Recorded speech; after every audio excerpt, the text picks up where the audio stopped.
chairpersons of those committees that have petitions that are due for reporting to expedite and bring reports.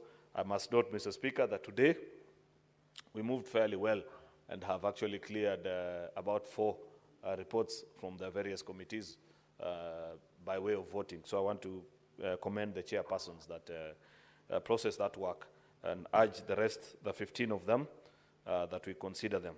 There are 472 statements, Mr. Speaker, pursuant to Standing Order number 53-1 that are being considered by the standing committees. As senators, you might be aware, at orders number 10 to 14, there are several motions. We actually have spoken to that, Mr. Speaker. Further, at order number 20, the County Government's Additional Allocation Bill, Senate Bill number 8 of 2025, has been listed for consideration, Mr. Speaker, of the National Assembly amendments. This is an important financial instrument that will facilitate additional funding to county government's operation. It goes without saying that we need to give this matter utmost priority. Mr. Speaker, I must say that I am disappointed, allow me to say this, because we have tried to process this business from Tuesday, but we cannot seem to raise the requisite number. In fact, somebody was asking me this week, why do people fight so hard to come to this house, Mr. Speaker? If you deny them party tickets, they can almost destroy you. But then once you've been elected, we can't find it to pass business. It's unfortunate, Mr. Speaker. This county government additional allocation, there is no amount of money, Mr. Senator Alwale, that will make people do their work. It's a passion. You have to appreciate. Mr. Speaker, some of us, in fact, if I was to confess, Mr. Speaker, I'm supposed to be on paternity leave, but I've been on work the whole of this week because I know how important this work is, Mr. Speaker. But you can't find people, Mr. Speaker, to come. What is your point of order, Senator Boni? Standing Order number 105. Did you hear the Leader of the Majority announce that he's being denied an opportunity to go on maternity leave? Could he prove that he's pregnant, Mr. Speaker? Mr. Speaker, laymen are shouting, Mr. Speaker, and they don't know that pregnancy is carried by women in this country. Are you suggesting Leader of the Majority is a woman? And if he is, Mr. Speaker... Order. Senator Boni, that laughter speaks a lot. And that's what I'll use to make my ruling. You're totally out of order. Proceed, Majority Leader. Mr. Speaker, I don't know what Senator Boni Alwale had for lunch, Mr. Speaker. I saw him taking some colorless liquid, which I assume to be water. but now that he's not hearing me well, Mr. Speaker, I may be tempted to believe that it may be some of the favorite drink I see him enjoy over the weekend before bullfighting. Mr. Speaker, on Tuesday next week, which is the 11th of November 2025, after the SBC meets to consider the business of the week, we shall be proposing to the House various critical bills that have also been part and parcel of our legislative journey this session. Mr. Speaker, I've just had a meeting with the chairperson of Agriculture Committee, the representative of coffee farmers in this House. We have tried to do the coffee bill for the last 2 years. It is now at the mediation stage. And I want to plead with members of the mediation committee, Senator Catherine Muma and the rest of your colleagues, that avail yourself. It will be a travesty of justice of the greatest proportion if we break for the long recess without concluding on the coffee bill. Our farmers are waiting for this bill because it is transformational and it helps them earn better and manage this sector better, Mr. Speaker. For the last 2 years, that bill has been between both houses of parliament, and it is now finally in the mediation committee. Our cooperatives bill, Mr. Speaker, another very important piece of legislation. We all know at least a representative or members of cooperative societies back in our villages. At least any representative of the people in this house knows a few members of our SACCOs. And you know the challenges that our SACCOs continue to face. The law that is in use presently, Mr. Speaker, is a 2005 law. It is not even in conformity with the new constitution. We have done a lot of work on that particular bill, but cannot conclude on it until we raise the requisite quorum. I want to plead with you members that please let us try and conclude on this bill for the sake of the people that we represent in this House, Mr. Speaker. There is a Technopolis bill, Mr. Speaker, that include the setting up of regional hubs like Konza City and the rest that are in line, Mr. Speaker. I want to request that members find the time that we come and conclude on that business. On Wednesday, Mr. Speaker, during question time, we shall have the Minister for Gender, Minister for Public Service and Special Programs, the CS for National Treasury, who shall be responding to questions by various members. I want to request, Mr. Speaker, that that we actually find the time to come and interact with these cabinet secretaries, Mr. Speaker. The last 2 weeks have been very interesting listening to that particular session, and I want to appreciate the colleagues that take time to come and grill our ministers and make sure that they respond to the representatives of the people. We had the Minister for Health last week. This week we spent quite some time with the Minister for Interior, who actually did not conclude on the list of questions. We shall reschedule for those members whose questions were not considered during that session. But next week, those are the ministers.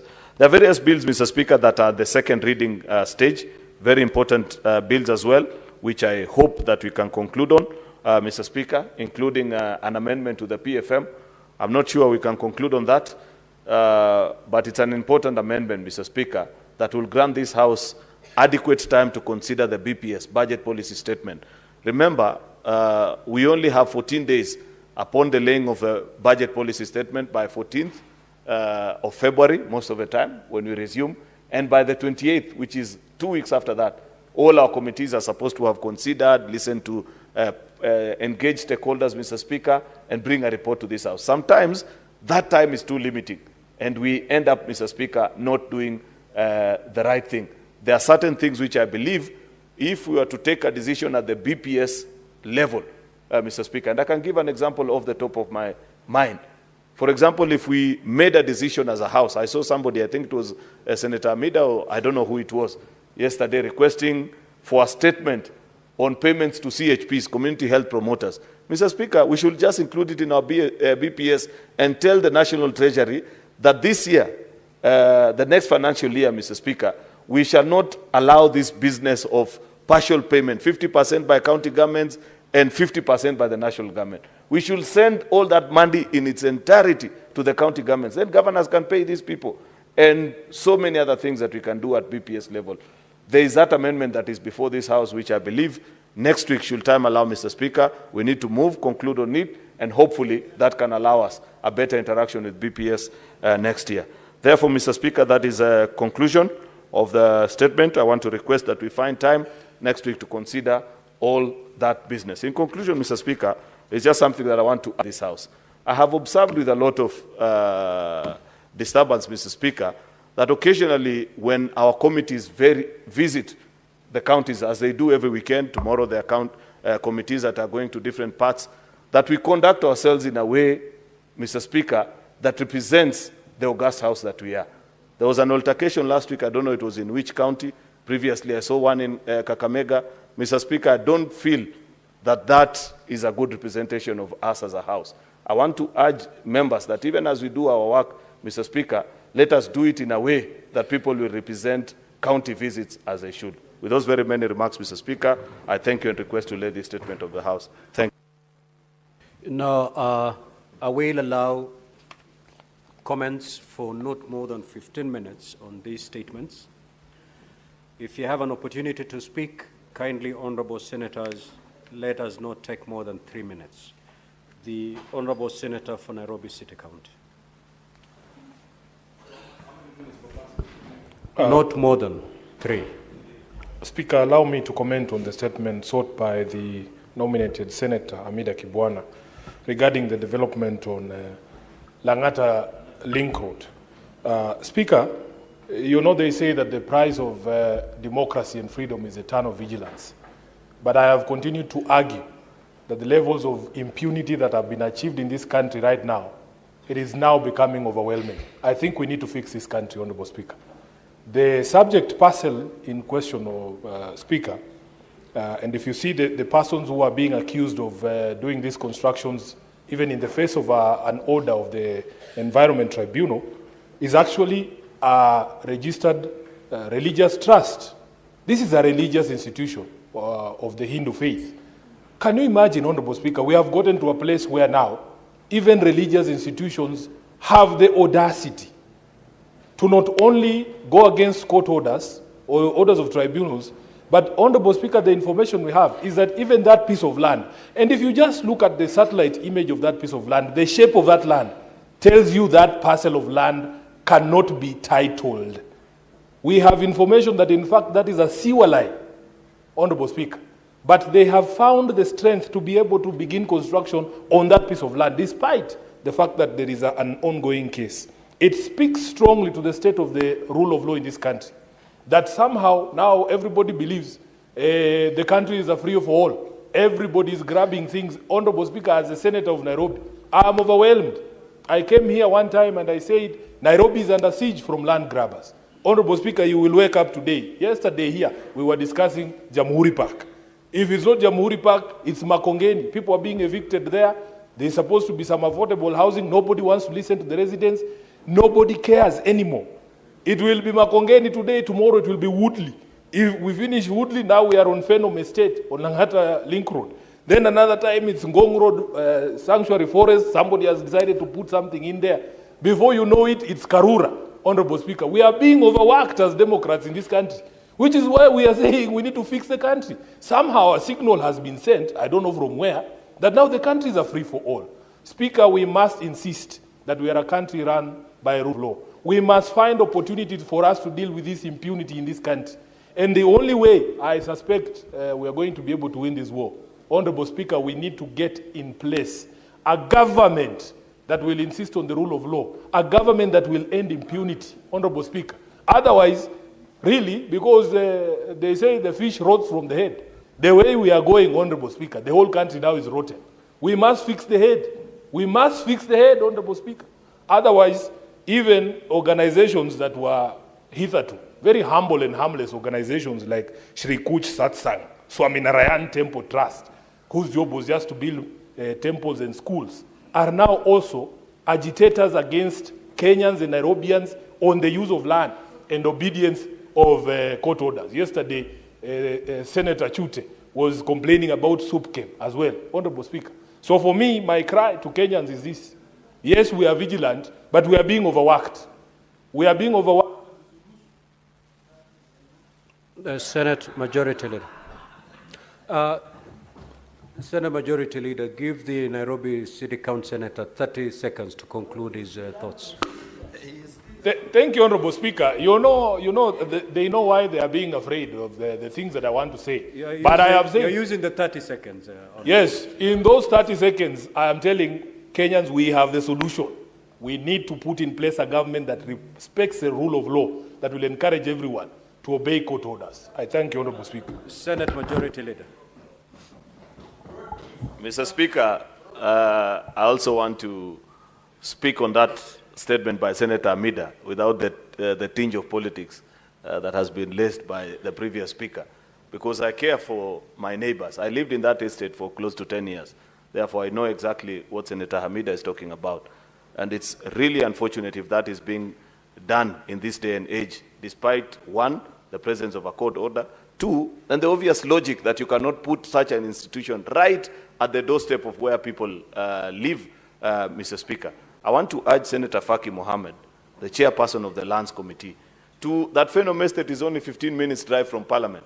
You don't need to hold this conversation in Parliament. Just at your next committee meeting, as you consider this statement by Senator Amida, take a drive and go and see for yourself. Meet this contractor and find out from him who the hell does he think he is, that despite the existence of a court order, they still want to carry on with construction, Mr. Speaker. I know for a fact that many of those developments around Phenom Estate, Mr. Speaker, are actually built on public land, Mr. Speaker. And it's unfortunate that that has continued, Mr. Speaker. You know, we must speak the truth. These problems didn't begin yesterday. If I wanted to be political about it, Mr. Speaker, I'd say, we don't know who began this problem. But as leaders, we must have really trying to score any brownie points out of whatever situation it is. Therefore, Senator Faki, you hold the key to solving this problem, Senator Faki, on behalf of the people of Kenya and the people of Phnom Estate, Mr. Speaker. In fact, Mr. Speaker, the constructions that have been done there, while they're Faki, on behalf of users of Wilson Airport, look into that estate. The Nation, actually it was a Standard newspaper, did an expose, I think a month or two ago, on buildings that have been built so close to the runway that as a pilot is taking off, sometimes they have to dodge hanging lines, Mr. Speaker. What sort of madness is that we are encouraging in this country? Therefore, Senator Faki, I believe you're up to task with your committee. Help us. Lastly, Mr. Speaker, is just a comment on the statement by Senator Cherargei on KTDA. I saw some directors trying to address us from the press, Mr. Speaker, on challenges that are being faced by tea farmers in this country. We passed a law in this House in 2021, Mr. Speaker, which is not being implemented. I want to urge Senator Wakoli and the members of the Agriculture Committee to treat this matter with the seriousness that it deserves, Mr. Speaker. It is not possible in the 21st century that you pay tea farmers 12 shillings, Mr. Speaker, and just sit pretty and assume that we as their representatives are going to be happy and calm about it, Mr. Speaker. The employees that process tea in the West and the East, they all belong to KTDA. Therefore, they cannot tell us the quality of our tea, Mr. Speaker. It is the quality of the employees that they have sent to our factories. If they can't send competent managers to process tea better, Mr. Speaker, so that my farmers can earn better, then get the hell out of our factories, Mr. Speaker, so that we are able to earn decently. I thank you, Mr. Speaker. Senator Haj.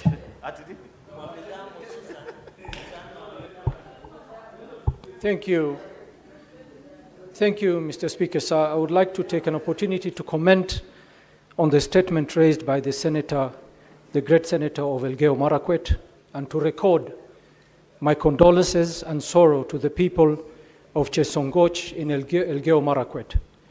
Mr. Speaker, sir, on my own behalf and on behalf of the people of Garissa County, we send our condolences to the people of Elgeyo Marakwet for the disaster that happened on the 1st of October. Mr. Speaker, sir, it was quite sad. Honorable Senator, which statement are you drawing your comments from? Elgeyo Marakwet. No, it was made under 52(1). My apologies. Maybe I can just conclude. Mr. Speaker, sir, on my own behalf and on behalf of the people of Garissa County, I would like to send our condolences and to ensure the people of Elgeyo Marakwet that Kenyans have felt the pain. It is quite sad that we lost 26 Kenyans, 14 of which were young students.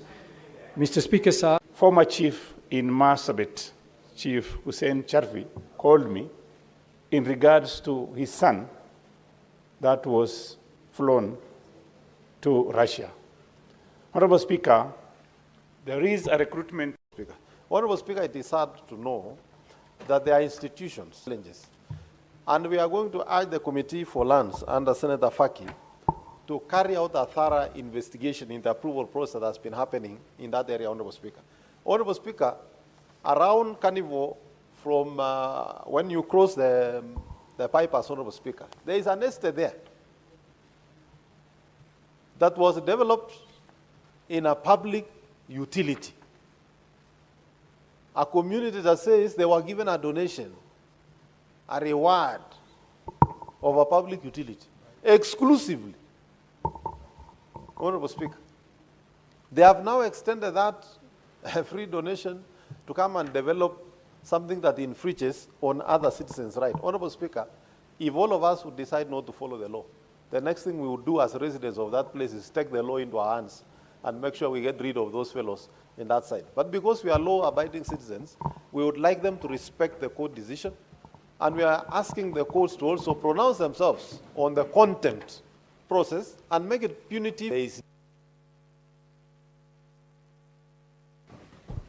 Senator Boni Kalwale. Thank you, Honorable Speaker. Mr. Speaker, I rise to seek for further clarification on the matter raised by the Senator of Nandi. The issue is discrimination that Kenyans practicing their industry outside the country are subjected to. The government of Kenya should not keep quiet when our athletes who make the whole world happy with their stellar performance are being discriminated against. The athletes who made the list of the athlete of the year, 2025, Kenyans who are more deserving were not even given a chance to make the list. It doesn't make sense, Mr. Speaker, how Beatrice Jebet was not on the list, how Paris Chepchirchir was not on the list, but worse off, how Faith Kipyegon was not on the list. This smacks almost not only discrimination, but racism, Mr. Speaker.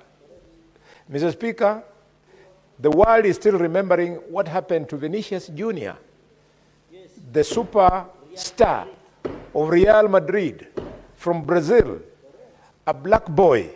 He was denied the Footballer of the Year award, otherwise known as Ballon d'Or, Mr. Speaker.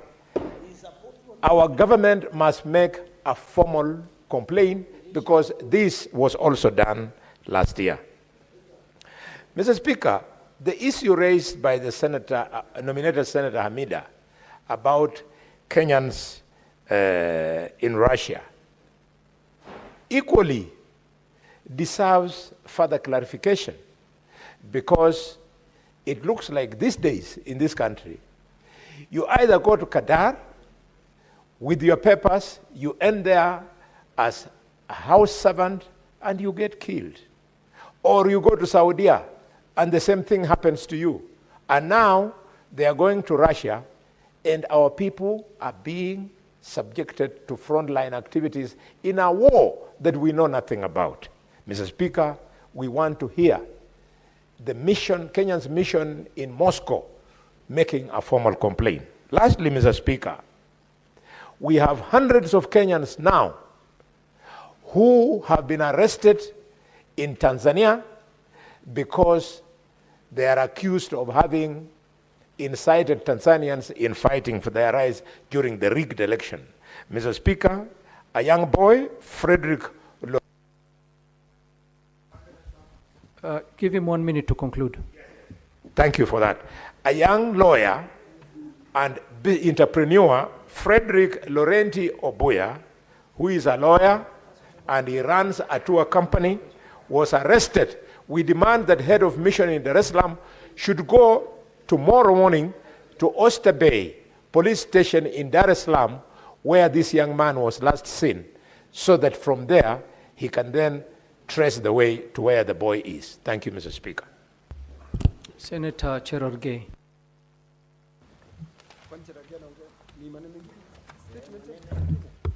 Thank you, Mr. Speaker. I'll just make a quick observation. One is the statement on the dilapidated situation of Jomo Kenyatta International Airport. Mr. Speaker, I want to agree that most of the airports and airstrips in this country are like ramshackles, Mr. Speaker. Especially JKI, when it rains, it floods all over, Mr. Speaker. I agree that going into the future, the face of every country is in the airport. Jomo Kenyatta International Airport is not qualified to be called International Airport. It should just be called Jomo Kenyatta Airport, because there is nothing international about it. And I think, Mr. Speaker, I want to appeal, because there was the issue of Adani and PPP. We need to ensure that we do private partnership and ensure even construct a new airport in Konza City, where there are many lands around Jomo Kenyatta International Airport. In some advance, Mr. Speaker, you have a terminal only dedicated for international travels. There is one for domestic travels, Mr. Speaker. I agree, even if you go to Wilson Airport, Mr. Speaker, even the facilities within Jomo Kenyatta International Airport are very dilapidated. So I want to appeal and confirm to the country that under PPP, we must ensure that we come up with ultra-modern airport. You can see what Qatar are doing in Kigali, Mr. Speaker, in Rwanda. There are a number of them that are being, Mr. Speaker, that are being constructed courtesy of Qatar. We need to do PPP, get a new brand airport, even here in Konza City, so that this city can expand and Jomo Kenyatta International. We cannot be talking, Mr. Speaker, about 3 million tourists per year if we don't expand the runway in Eldoret International Airport. We function Isiolo Airport. We ensure Mombasa Airport meets. We ensure Wilson becomes proper because an emergency airport, Mr. Speaker, so that we can move forward. Finally, on the Kenyans who are fighting in Russia-Ukraine war, Mr. Speaker, you know, there is no mistake. Many people use what you call hired mercenaries. If those Kenyans have gone there on their free will to hustle, to participate in Ukraine-Russia war, so be it. It is not our mistake. We should allow Kenyans to do what they have to do within the law. And most of these are ex-military. Their trade is to be mercenaries for hire, Mr. Speaker. So we must allow if people want to go and ply the trade of being mercenaries in Ukraine and Russia, Mr. Speaker, they should be allowed, Mr. Speaker. What is your point of order, Senator Kinyua? Ex-military, Mr. Speaker. What's your point of order? Mr. Speaker, from our standing order 105 and the statement made, these are people who are misled, Mr. Speaker. They are not misled. Mercenaries are people who have done that willingly, knowing. These young people were misled into believing it was a good job they were going to do, because I've listened to some of them. Yeah, they were misled, Mr. Speaker. You are misled, Mr. Speaker. Respond, Senator Cherargei. Can I deal with him? The lay ignorance of the law is no excuse. Ignoration and maximia, Mr. Speaker. So I want to appeal those arguments that you can do in gardens. Because how can you allow yourself to be misled, Mr. Speaker? These are Kenyans. We have seen them speaking in media that they are earning very well. They have been contracted. They are ex-military. They have their contacts in Kenya, Mr. Speaker. We should allow Kenyans to do the business they like, so long as it is lawful. And they are doing a good job in Ukraine versus Russia, Mr. Speaker. If the only agreement I can do with that statement, if they have a distress call, they should ensure they contact the Kenyan embassy. But let them fight in Ukraine and Russia. Mr. Speaker, we have no business. Do you want us to manage each and every Kenyan, even into their bedroom and their kitchens? It is not the business of government, Mr. Speaker, to be following people around. This one must stop, Mr. Speaker, and I yield. Senator Julius Murgor. Thank you very much, Mr. Speaker, for giving me the opportunity to also add my voice to the statement that was made by Senator Elgeyo Marakwet about the tragedy that happened. It is very sad. And Senator Murgo, you cannot comment on that statement. Maybe another statement. Oh. Okay, I concur with Cherargei about Russia. That is to say that people go willingly, knowingly, and then when they get stuck, yes, I'm speaking as chairman of Labour, because I have, practical examples that people make choices that hurt them later, but yet they knowingly do it. And so,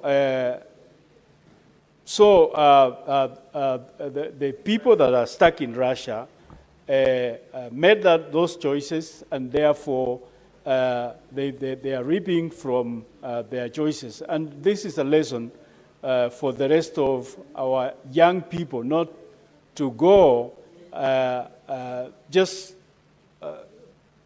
what we call ovio or anyhowly, but to make sure that they know Senator, what they are going for. Senator Murgo, there's a point of order. What's your point of order, Senator Kinyua? Bwana Spika, mimi nasumbuka kwa sababu huyu ndio mwenyekiti wa wafanyikazi. Kwa sababu yeye mwenyewe huwa anashughulikia taarifa zinazoletwa hapa kuhusu wafanyikazi ambao wamepelekwa katika uraibuni Saudi Arabia. Tofauti ni ipi? Kwa sababu wote walijua ya kwamba wanaenda kufanya kazi. Lakini sasa wale ambao wameenda Urusi tunasema hao walijua ni makosa yao, lakini wale wameenda Saudi Arabia katika nchi hizo zingine hao tunafanya matatizo na tunasema serikali ifuatilie. wote wanapaswa waangaliwe kwa njia moja, na serikali kwa sababu imezembea katika kazi yake inapaswa iangalie na tuache kupewa sababu na seneta wa Nandi, seneta wa West Pokot ambao wanasema kwamba wao walienda kwa hiari yao, wale wanaenda katika nchi zingine kwani waende kwa hiari yao. Asante Bwana Spika. Senator Murgor. Asante Bwana. Thank you very much, Mr. Speaker. I can say that the difference is there is no record about any jobs in Russia that we know. This is, we are hearing about Russia for the first time. One moment, Senator Murgo. What's your point of order, Senator Muma? Honorable Speaker, is it in order for the chairman of the committee that is supposed to analyze this report to actually make a conclusion on the floor of the House about a statement which he has not even analyzed? He is already making a conclusion about that statement instead of waiting to actually investigate. Is that in order for the chairman to do such a thing? Can Senator Hamida actually be assured that the chairman will step aside since he has already made an opinion without looking at the detail of that statement? Senator Wafula, who do you want to inform? That was a point of order. Senator Wafula, Chair, do you want to be informed by Senator Wafula? Yes. Yes, Senator Wafula. Asante Mheshimiwa Spika, na shukuru kwa sababu inayofanya hoja ziletwe kwenye bunge ni ili watu waweze kujadili Mheshimiwa Spika. Na umuhimu wa jumba hili ni kwamba watu wana akili timamu na wana akili ambazo zinaweza changanua hoja yoyote Mheshimiwa Spika. Na sitaraji kwamba kuna hoja ambayo inaweza letwa hapa alafu kiongozi wa kamati ambiwe wewe nyamaza mbumbumbu, kuwa tu kiziwi na usione chochote. Mwenyekiti yeye huongoza kikao cha wanachama ama wenye kikundi ambacho watatoa hoja na walio wengi hoja yao itachukuliwa manani. Sasa sio haki Mheshimiwa Spika viongozi waanze kushurutishwa kunyamaza ama kupiga makofi. Haiwezekani. Senator Muma, what's your point of order? Sio kwamba tunamuunga mkono, lakini watu wapewe nafasi ya kutoa hoja kibinafsi. Honorable Speaker, my point of order is extremely serious. And I see that before you ruled, you allowed another point of order, but this is a statement that has been brought Senator Muma, about a case. Senator and Muma, a chair who will be presiding over the investigation has already made a conclusion. Senator Muma, Senator Wafula stood on a point of information, not a point of order.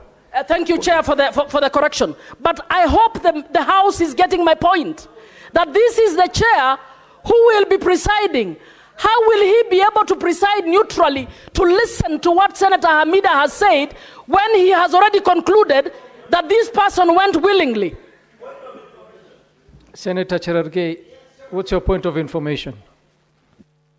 Mr. Speaker, thank you. I want to assist.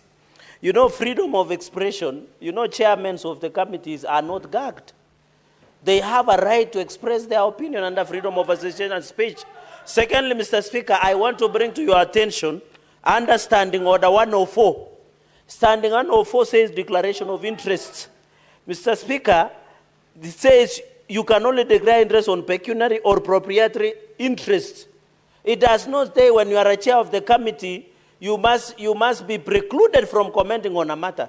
When you look at the standing orders on the functions of labor and social welfare, it talks relate to manpower and human resource planning, pension, gender, and other things. It does not talk about that the chair must or should on the issues of exploitation of labor or importation of labor, Mr. Speaker. So the chairman of labor under freedom of expression, under freedom of speech, under Standing Order 104, and under the Senate standing orders, the chairperson of labor, Senator Murgor, Mr. Speaker, has a right, Mr. Speaker, and you need to protect this, has a right to have freedom of expression on any matter. Unless you are telling us chairman should not comment. I have seen chairman. Senator Muma, what is your point of order?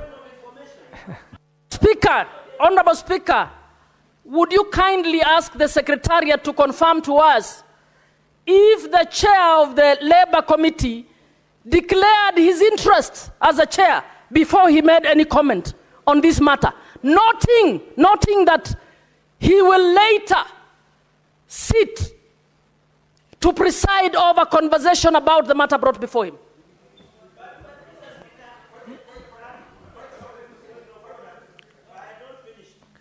Cherargei, you had made your point of information.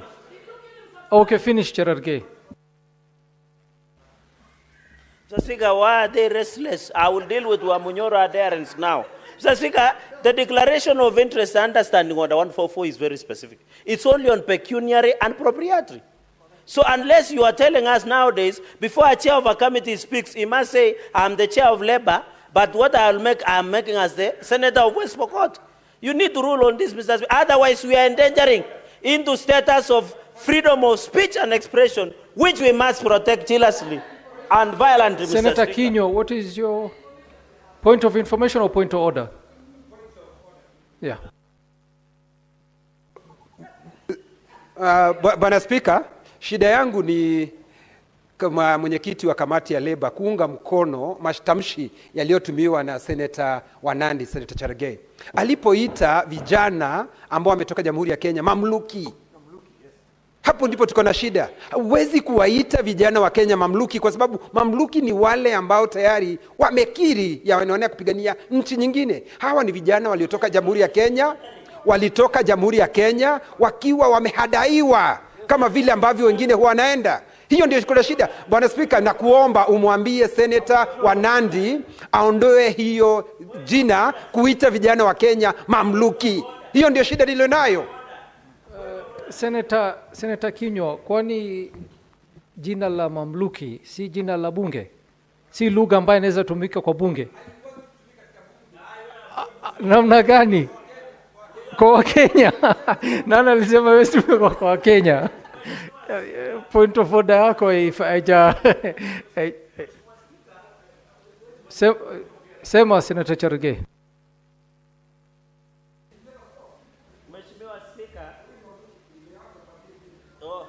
Mr. Speaker, I think Senator Kinyua wants to mislead the Secretariat.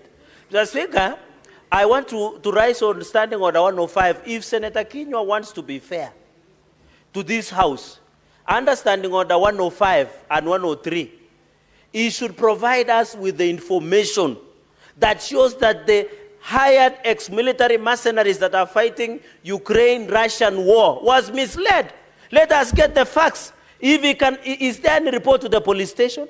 Is there any distress call to our embassies? Is there any registration or even in Red Cross? Have they gone to Red Cross in Ukraine and Russian war? Have they recorded any signal that they are in distress, Mr. Speaker? Can they give us the evidence, understanding Order 105, on the principle of accuracy of facts? From there, if that can be provided to the House, then we can challenge my brother, the chairs, Reverend Julius Murgor, the Senator of West Pokot and Chair of Labour, to provide us with the investigation. But as now, those are ex-military officers acting as mercenaries in Russia, Ukraine, and they should remain so, Mr. Speaker. In fact, when they come to Kenya, they must be detained. Thank you. Thank you. What's your point of order, Senator Chute?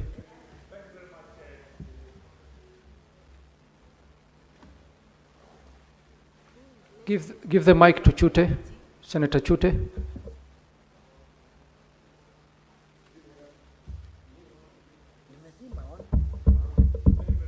Speaker, understanding Order 105, I have said earlier here, former chief in Marsabit Saku constituency called me last week and told me his son is in Russia. He was told that he's going to work in other fields, but he was now being taken to the front line. And our distinguished Senator, Cherargei, is calling that young boy in Eton a mercenary. He must withdraw that statement, mercenary. The father of this son, and the mother is crying in Marsabit. He cannot call. So you have to. What evidence does he have that these young boys are mercenaries? He should withdraw that statement, Honorable Speaker. Senator Joyce Korir, what is your point of order? I thought to mercenaries.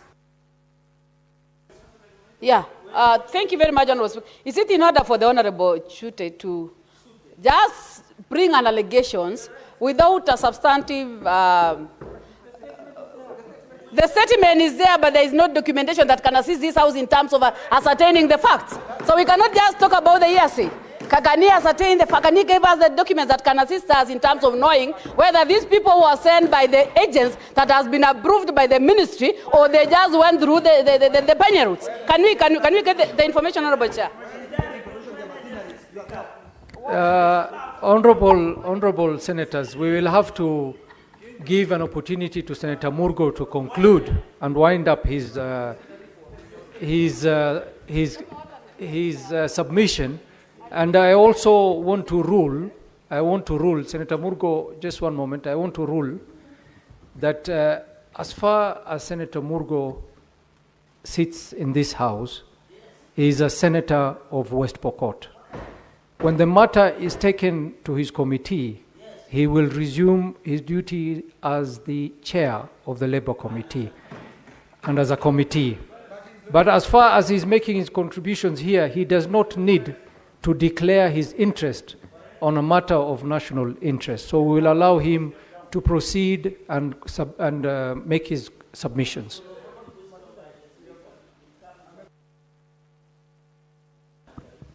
So mine, Mr. Speaker, is to say that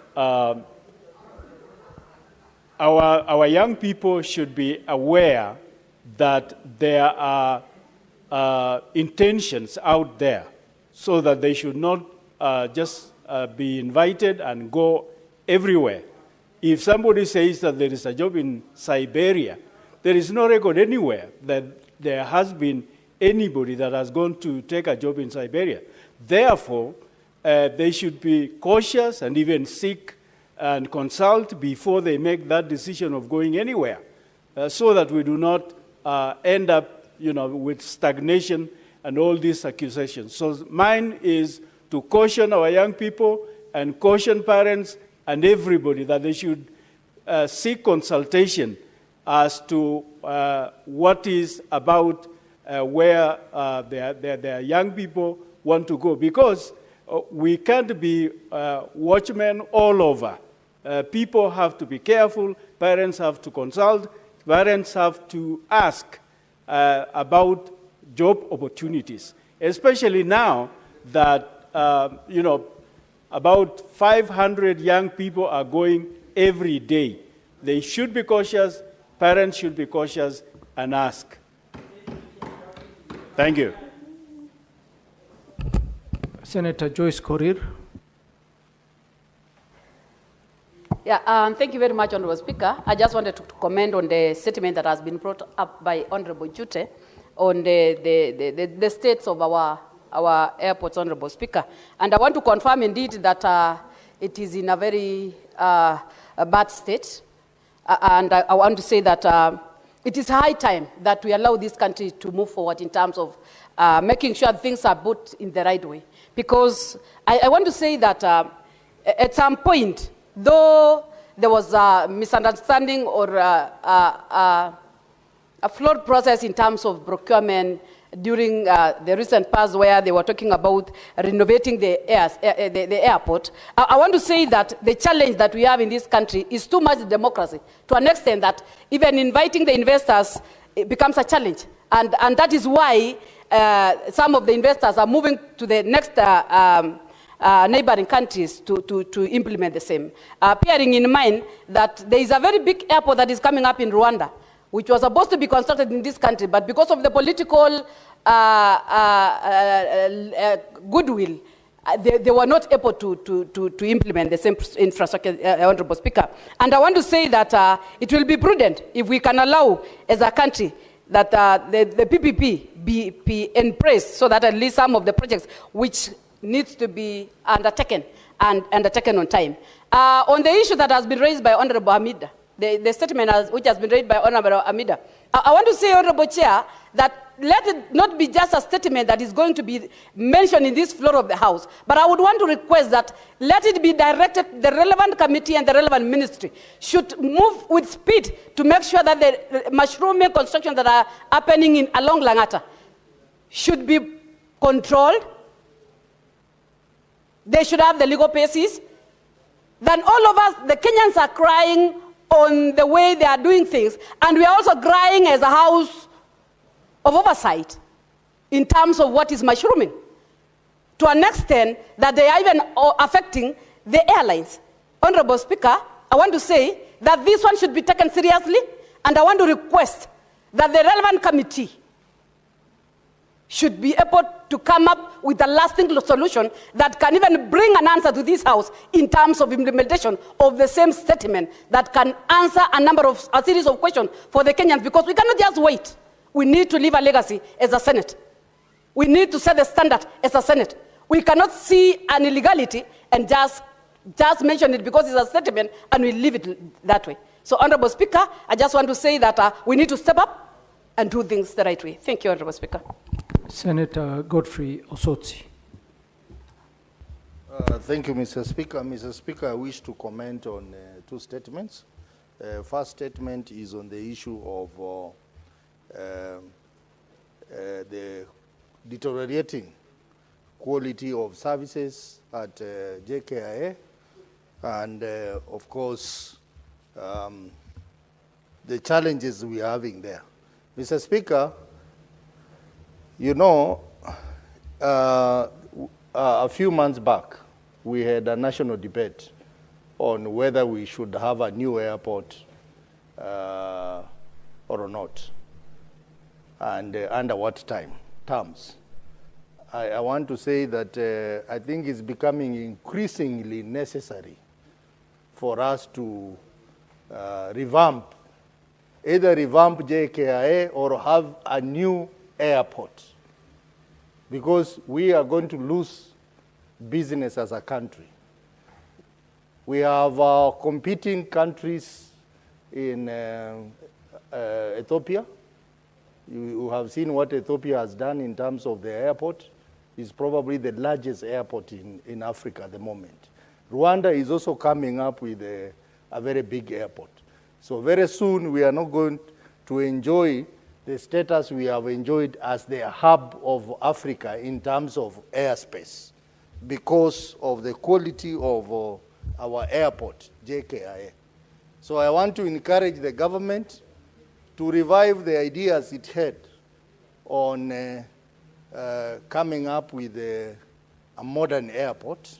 I know we had a problem with the Chani deal, but the whole idea about having a modern airport was a good one. The only challenge was how it was being procured. So I think we need to go back to that and either improve the infrastructure at JKIA or have a completely new airport so that we continue enjoying our status as the hub of Africa. On the issue of Kenyans who are participating in the war in Russia, Mr. Speaker, I think this is a matter that needs to be investigated deeply because Russia is a superpower. And when we talk about superpower, we are talking about it being a superpower in terms of the military technology and also in the numbers of soldiers who are fighting for Russia. So I want to believe that there is more than meet the eye, and therefore I want to recommend that the committee that will be undertaking that investigation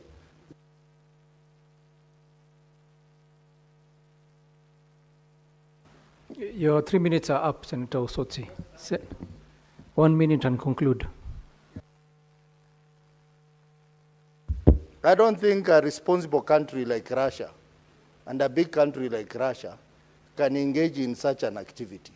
So we would want to have a thorough investigation, and the Ministry of Foreign Affairs and Diaspora should be actively involved and give us answers as to what exactly is taking place. Russia, as a serious military country, cannot engage criminals to come and recruit for them fighters.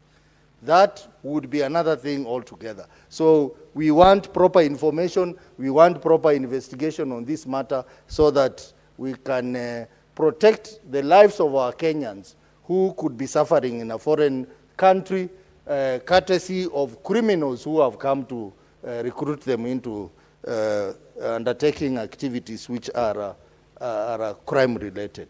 Mr. Speaker, I support. Senator Esther Okinyuri. Thank you, Mr. Speaker. I wish to comment on the statement by Senator Cherargei that's calling for transparency and fairness across tea growing areas. And this is mainly focusing on KTDA, Mr. Speaker. Mr. Speaker, the issue on KTDA is not coming to this House for the first time. 2 weeks ago, I raised the same issue, and not so much has happened, whereas I know our counterparts in the National Assembly are beginning to conduct an inquiry. I wish there is a way we would combine this so that farmers can clearly see the issue on tea pricing is actually being looked at to a tune of 57 shillings, Mr. Speaker. This is an issue we cannot bury our heads into, and I want to call upon this committee to actually go and look at this issue critically so that we can come up with answers which can satisfy farmers who are putting a lot of their monies into tea growing, Mr. Speaker.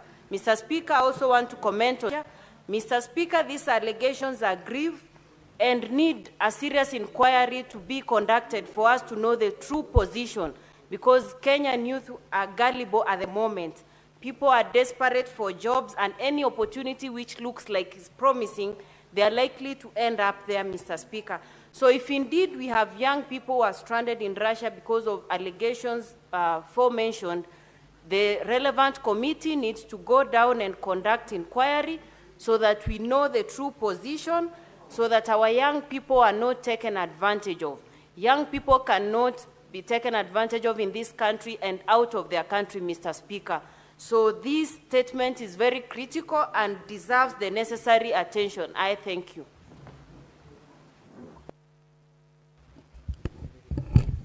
Honorable Senators, we will have to rearrange the order of paper and also defer some of the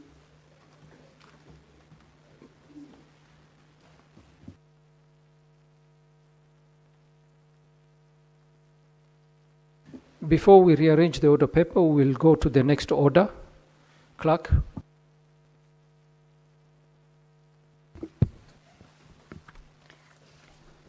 Order number 8, the Environmental Management and Coordination Amendment Bill, National Assembly Bills number 66 of 2024, first reading. A bill for an act of Parliament to amend the Environmental Management and Coordination Act and for connected purposes.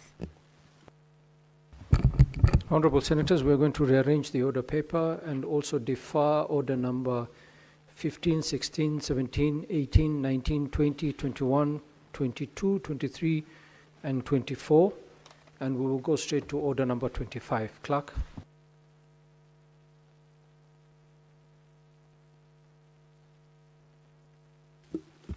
Order number 25, motion, report of the Standing Committee on National Cohesion, Equal Opportunity and Regional Integration on the implementation of the Senate resolution on the current state of the nation made on Wednesday, 24th July, 2024, resumption of debate. Honorable Senators, this order is resumption of debate of the motion. When we adjourned, I think Senator Olekina had a balance of 10 minutes. And Senator Olekina is not here, so we will go to the next senator, Senator Joyce Korir.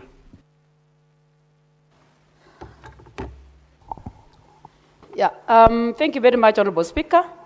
I would want to really thank the committee led by Honorable Jute, the Committee on National Cohesion, Honorable Speaker, for the report that they have done for quite some time on the issue of gender representation and the issue of the 30% rule. Honorable Speaker, I just want to say that we've been able to have a number of counties. We've had a number of counties coming before the committee and presenting their documents. And I want to say, Honorable Speaker, it is indeed a wake-up call that the chances of this country gave us as a nation. Honorable Speaker, when you try to look at the report, a number of them are not compliant when it comes to gender issues, when it comes to the issue of people living with disabilities. Honorable Speaker, you find a number of them as far much below the requisite percentage. For example, Honorable Speaker, you find with the people living with disability, a number of them are below 1%, which is still a challenge because I know when you go through the data that has been collected by the ministry, you find there are a number of learned persons with disabilities who deserve to be given an equal treatment as Kenyans and as learned individuals. Honorable Speaker, I just want to say also that they also have a very big problem in terms of gender issue. You find a number of ministries, especially the one that we had yesterday, you find the percentage for the women is far much below the requisite percentage, Honorable Speaker. And it is not that they are not learned. It is a mode of advertisement that at some point disadvantages the people living with disability and the women of this country.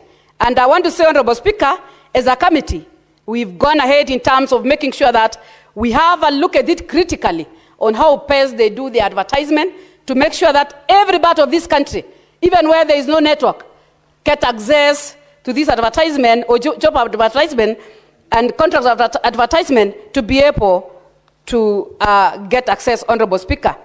Honorable Speaker, you find also in a number of counties, you find a number of elderly people that goes beyond the age of 65, and despite the fact that they are being allowed because of their technical advices, that is the professionalism and people living with disabilities, Honorable Speaker, there is a huge number that we've been asking them, Honorable Speaker, to give us a proper way of succession on a number of these counties and the parastatals and a number of departments that we've handled, Honorable Speaker, or organizations that we've, institutions that we've handled, Honorable Speaker.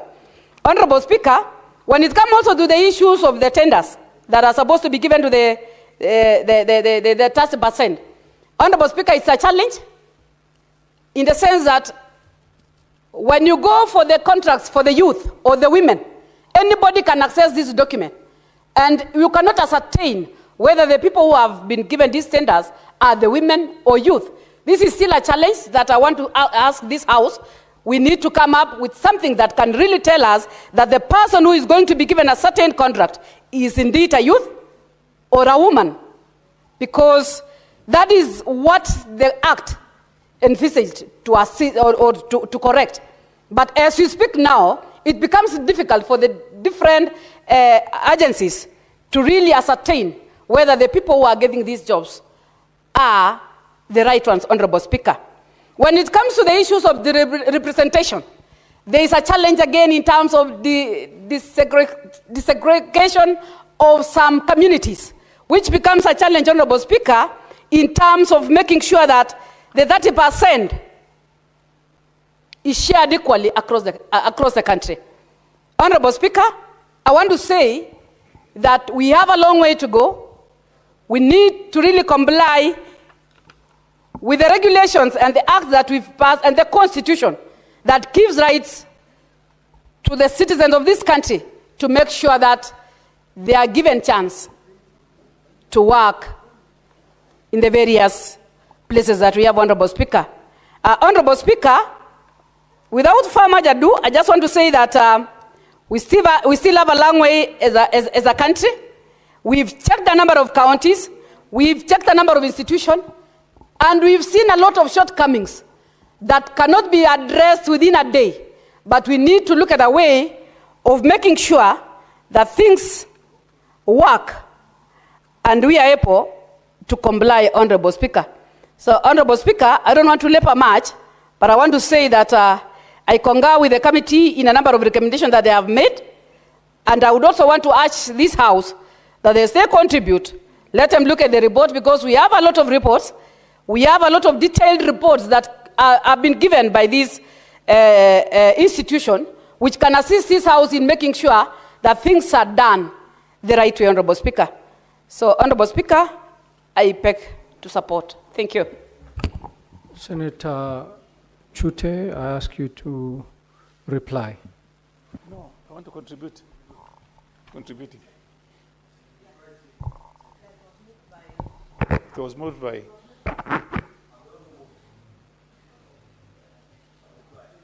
Contributing. Did you contribute the other time? Not yet. Okay, Senator Chute. Thank you. Thank you very much, Honorable Speaker. Let me take this opportunity, first of all, to thank my members. We did a very good job. Honorable Speaker, as you are aware, there was a motion by the majority and the minority leader in this House asking, that was on Wednesday, 24th July 2024, asking the Committee of National Cohesion, Equal Opportunity and Regional Integration to look into issues that were raised by Gen Zs. Honorable Speaker, immediately after taking the task to do that, we invited some organizations, namely PPRA, Public Procurement Regulatory Authority, and National Cohesion and Integration Commission, NCIC, and Public Service Commission, PSC. We got information, documentation from these three organizations. Based on those three organizations' report, we invited 47 governors. Honorable Speaker, so far, the governors we invited who came before this committee had many challenges. The challenges we faced, number one, there are many.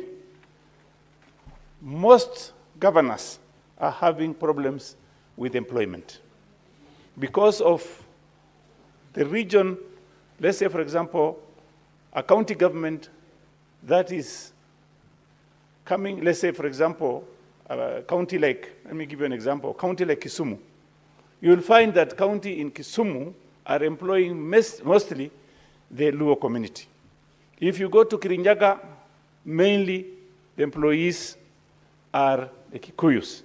If you go to Northeastern, you will find bigger percentage, almost 90% Somalis. So, Honorable Speaker, on that issue of employing the local communities, the law says very clearly you should not employ more than 70%. But the problem we are being faced with, Honorable Speaker, is that the people who live in Northeastern, for example, cannot go to Nyeri. One of the governors told us, because of the weather situation, because it's very cold, someone from Mandera, Marsabit, Wajir would not like to come to Mount Kenya region. Honorable Speaker, the other issue we are faced with majorly is persons with disability.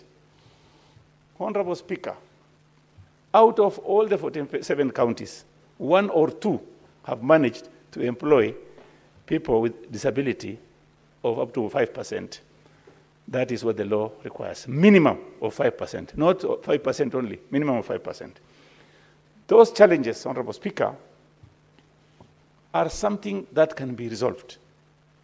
We've asked many governors to talk to National Council of People with Disability. There is a council. There are people who are supposed to be dealing with issues of people with disability. Most of them, this organization has got offices in many counties. And we've asked even governors to consult the organization. They have a base in all the counties. They need to talk to those people and see how they can give opportunities to people with disability. Honorable Speaker, some buildings in some counties don't have accessibility for the people living with disability. That is another problem, Honorable Speaker. The other issue, Honorable Speaker, is the issue of age.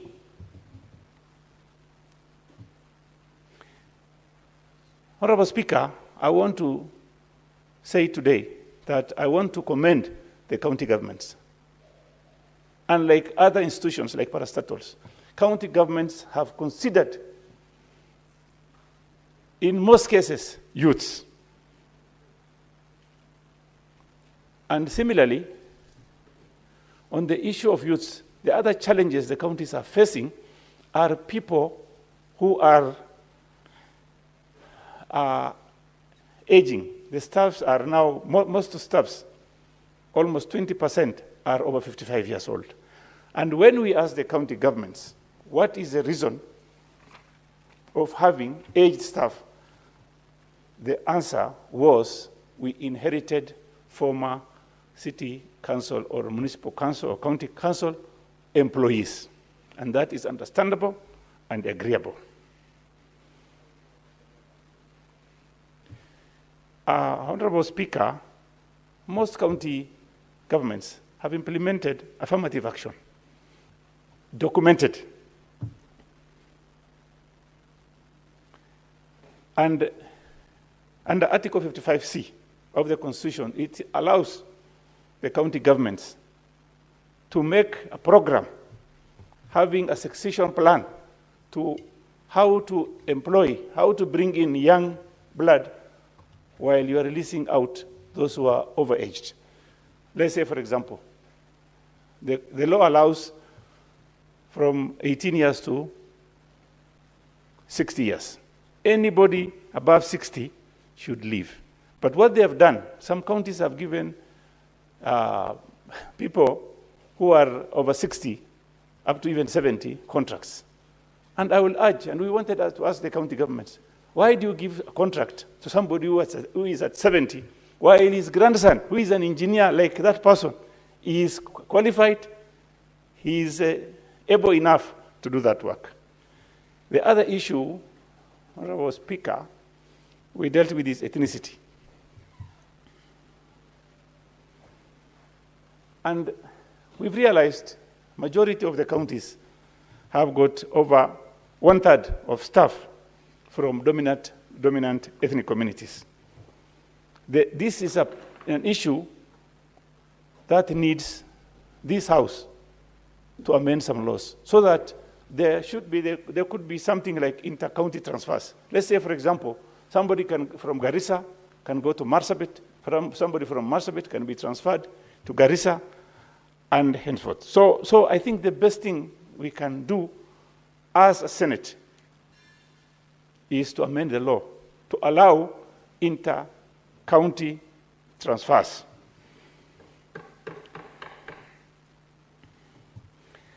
Another issue we've observed, Honorable Speaker, is the issue of communities. Let's say, for example, the issue of communities having sub-tribes. If you look at Kalenjin, for example, the Somali, the Mijikenda communities, these are communities have sub-clans. Like Somali, you can find Ajuran, you can find Ishaq, you can find Majerten, you can find many. And similarly, in the Kalenjin community, you'll find many sub-clans. So that is also an issue that needs to be addressed.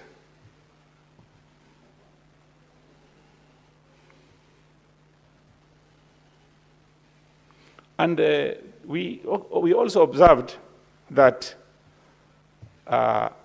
we need to consider undertaking post-legislative scrutiny of Section 7 of the National Cohesion and Integration Act, which restricts public establishment of having more than 1/3 of their staff from the same ethnic community in order to access compliance with the provision to be achieved. The other issue is the issue of executive committee members and the chief officers in terms of gender, persons with disability, and ethnicity.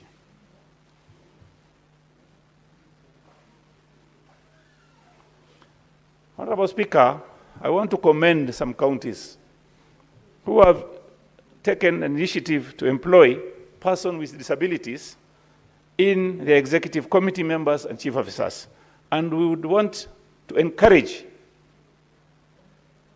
other county governments to do the same, to employ, at least give an opportunity to people who are disabled in the chief officer's position and ECEC position also.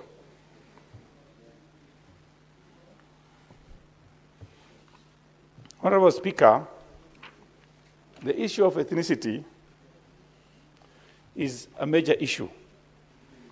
This is what we've observed. In some counties, Honorable Speaker, some marginalized communities are not being considered for jobs, specifically jobs like chief officers or the executive ECECs. So we recommend in this committee that under Article 27(6) of the Constitution, the marginalized groups also should be considered, not only for small jobs, petty jobs, for even higher position jobs like COs and also directors and deputy directors. We encountered issues of recruitments. For example, like Garissa. Honorable Speaker, we found that in Garissa, in a situation where the former governor left, the new governor who came in, I think because of ethnicity issue, sacked many employees of the former, the county government, which were employed by the previous government. And Honorable Speaker, this is something this House should deal with. The reason being is this. If you are looking at ethnicity, and Mr. Speaker, you are aware that in northern part of Kenya, the northeastern part of Kenya, people largely depend on their communities to access to power.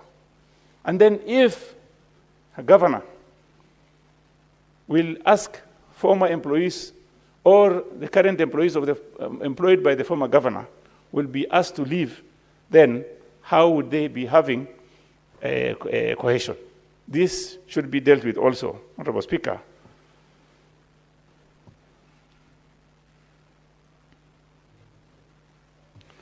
In addition, Honorable Speaker, you were asking the government, the county governments, to in compliance with Article 56C of the Constitution, read with Section 35 of the County Governments Act, when nominating and appointing county executive committees.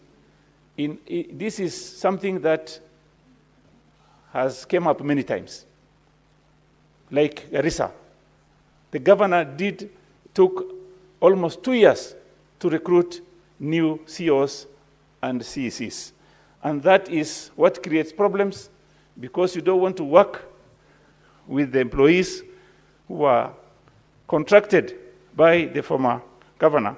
So you just avoid employing new people or contracting the ones who are there in order to bring your own families, relatives, and clans. Honorable Speaker,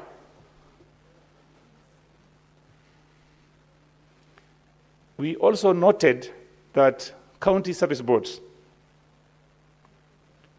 they must ensure at least 30% of vacant positions.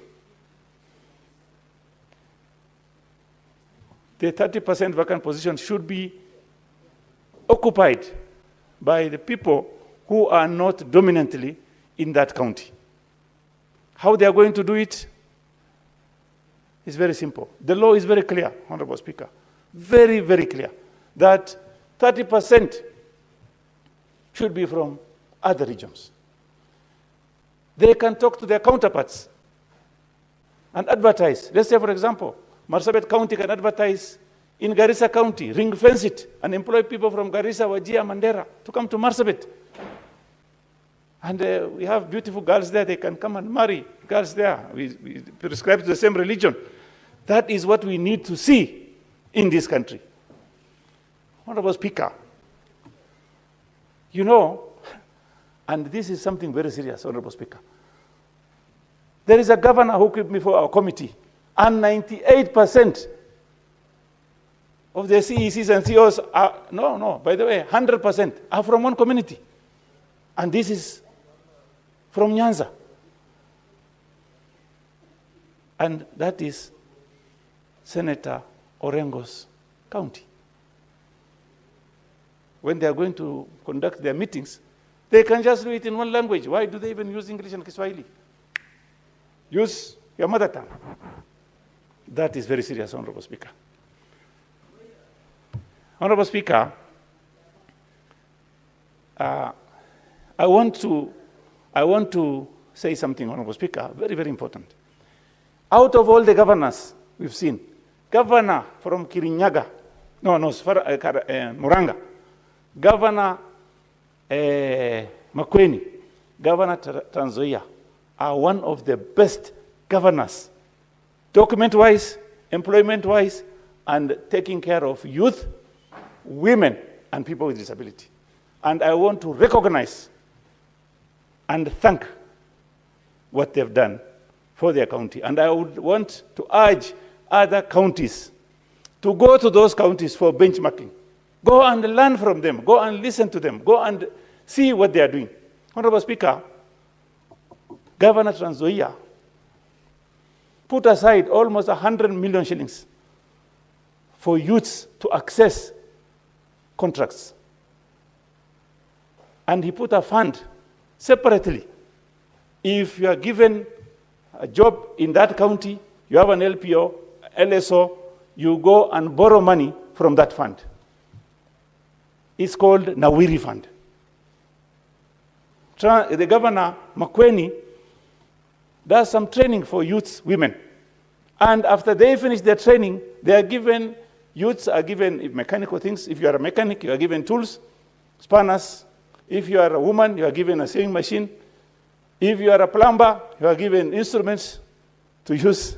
Okay, so I would want to ask other governors to go there for benchmarking.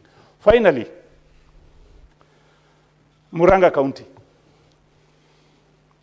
Something that he did. The elderly, over 70, he has given them card to go and access food in the shops. Who are those people who are not able to do any work, who are not able to access any funds? What he has done is quite commendable.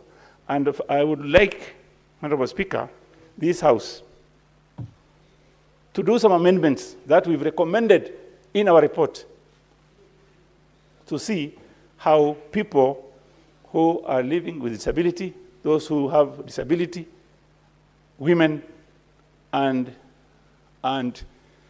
youth can access the county resources. Finally, I want to say one thing in a few minutes. On the Agbo side, Honorable Speaker, majorly, many counties have done very well. They have done very well. But if you look at how they manage the resources, the problem is payment to those youths, women, and people with disability. Number two is how they access the tenders. In some instances, those people who are able are using documents of somebody with disability to access tenders. And that is something that this House should look into and see how to amend some laws to make sure that those elements who are using people with disability to access tenders can be stopped. Honorable Speaker, finally, I want to thank the committee. I want to thank majority and minority leader for bringing up this motion, and thank you very much, Mr. Speaker, and I support. Senator Karen Nyamu, make your contribution. Thank you very much, Mr. Speaker. I want to make my contribution to this motion by the Standing Committee on National Cohesion, Equal Opportunities and Regional Integration, Mr. Speaker. Mr. Speaker, the aim of the report was to find out how the counties are doing in terms of compliance of the constitutional provisions on equality, and especially when it comes to employment, opportunities of procurement, and other opportunities in our counties, Mr. Speaker. Mr. Speaker, the report speaks for itself in the findings that the committee found. When it comes to the 2/3 gender rule, very many counties are still not compliant. When it comes to the 5% provision by the Constitution on PWD, when it comes to all positions of appointment in the counties, we are doing very badly because only 5 counties have complied with that provision, Mr. Speaker. When it comes to regional integration, we have 80% of our counties employing people who speak the language that is dominant in that county, Mr. Speaker. And I want to commend the committee for the findings, but it is not enough that you recommend. The recommendations are good, but it is time that we enforced the findings, the recommendations of this committee. It is good that they have given a timeline of 12 months to 18 months so that all the recommendations are adhered to and implemented, Mr. Speaker. Equality is not just statistics. It's not about statistics. It's about a young graduate in Mathare who cannot access a public service job because they don't have connections or they don't have the right network, Mr. Speaker. It's about the woman in Mukuru, Kwanjenga, and Kayole, Dandora, who can qualify to supply in county governments, but is blocked by the procurement cartels, Mr. Speaker. And about the PWD in Dagoretti, for example, who does not need your sympathy, but needs doors open, doors of equality, so that they can also participate in nation building and in these tenders, Mr. Speaker. And so as a Senate, we must put our foot down so that this does not end at recommendations. We want to see implementation. We don't want to churn out beautiful reports out of the Senate that do not impact the ground, Mr. Speaker. We want to see a change, our people happily taking part in procurement in our counties and in nation building altogether, Mr. Speaker. And with those few remarks, I support. I call upon the mover to reply.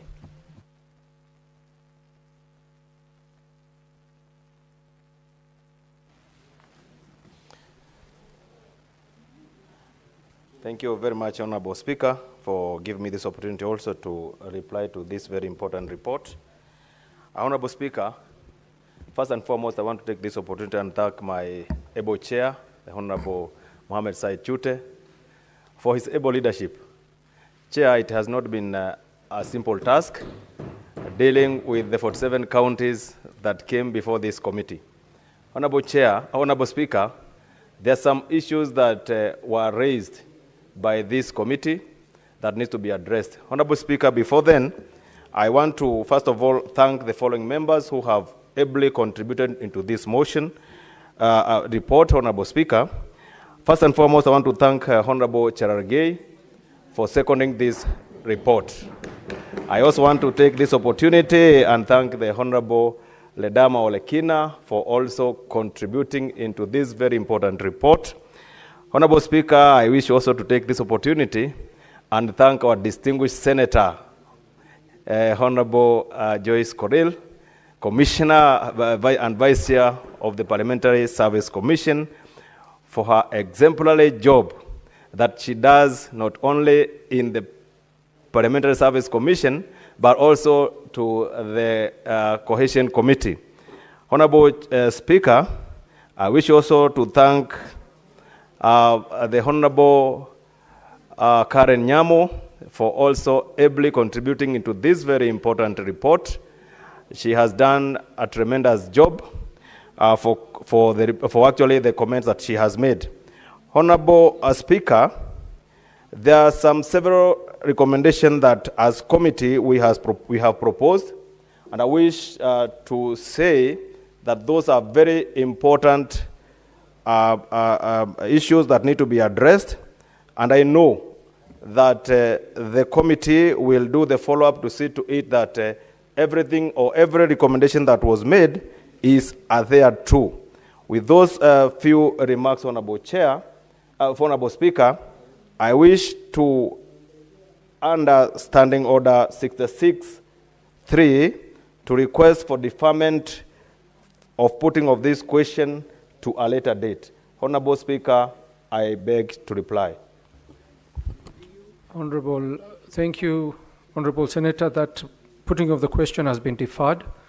Honorable Senators, we will arrange the order paper so that we go to order number 34. So order number 26, 27, 28, 29, 30, 31, 32, 33 are deferred. Next order, clerk.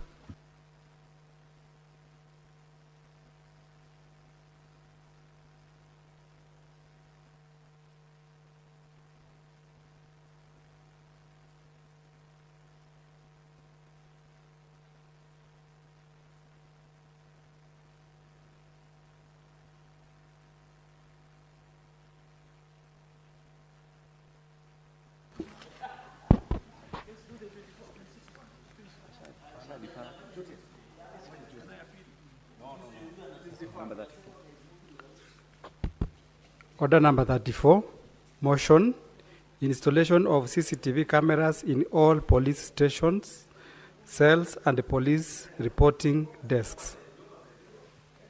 Senator Karen Nyamo, that's your motion. Are you ready to move the motion? Please proceed.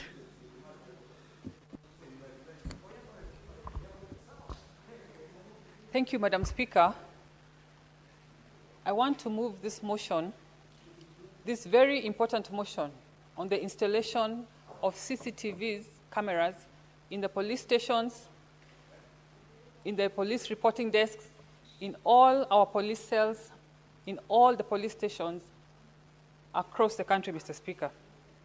This motion is premised on the simple principle that justice must not only be done, but it must be seen to be done, Madam Speaker. Article 51 of our Constitution is very clear, and it states that all Kenyans in custody, police custody or in prisons, maintain their rights and fundamental freedoms that are provided in the Bill of Rights, except those ones that are not compliant with detainment, Madam Speaker. But we continue to get reports of police torture, police brutality, and mysterious death. Senator Karen Nyamo, can you please begin by moving the motion? You have not moved the motion. You'll explain that, all that you will debate after you move the motion. Madam Speaker, I thought I had done Can that. you be guided by the clerk, please? Okay. Yeah. I'm guided, Madam Speaker. Motion, installation of CCTV cameras in all police stations, police cells, and police reporting desks. Can you approach the clerk for a minute?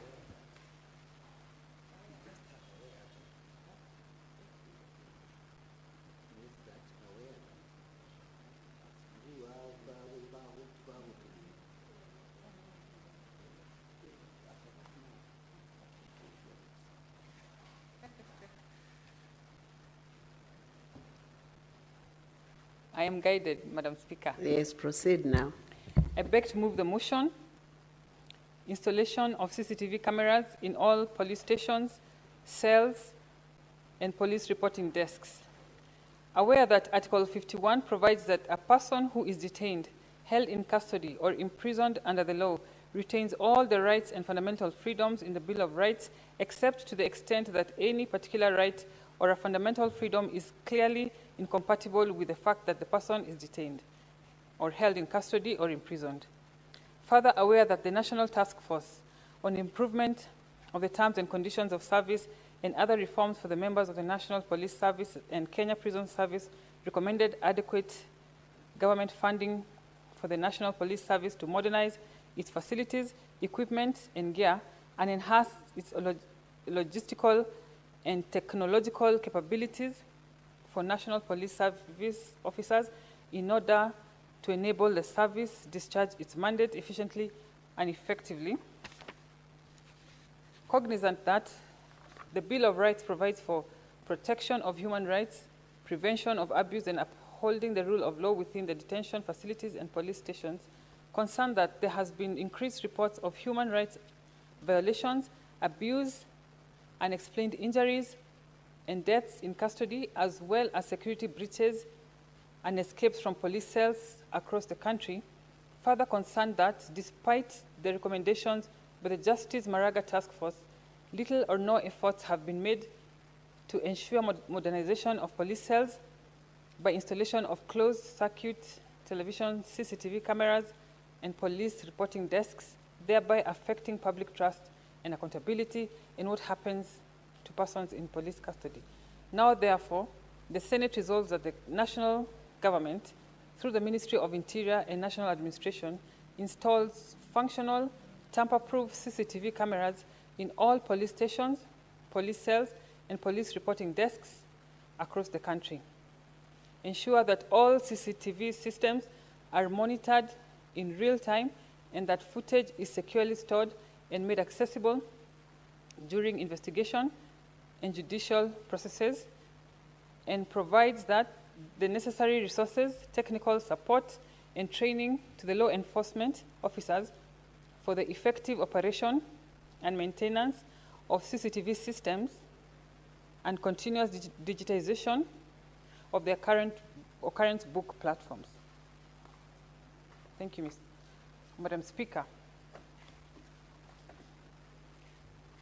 Madam Speaker, even though the Kenyans in custody are protected under the Constitution by Article 51, the reality continues to paint a painful story of police brutality, police harassment, and mysterious death in our police cells, Madam Speaker.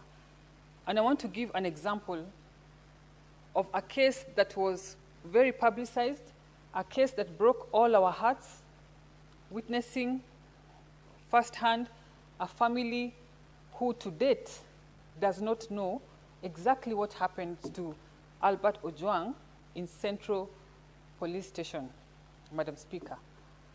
When we do not have any visual evidence, any CCTV cameras, what we call in the streets or in informal setups, evidence kwa kalatas, Madam Speaker, it becomes your word against my word, and in that, when in that confusion, justice evaporates, Madam Speaker.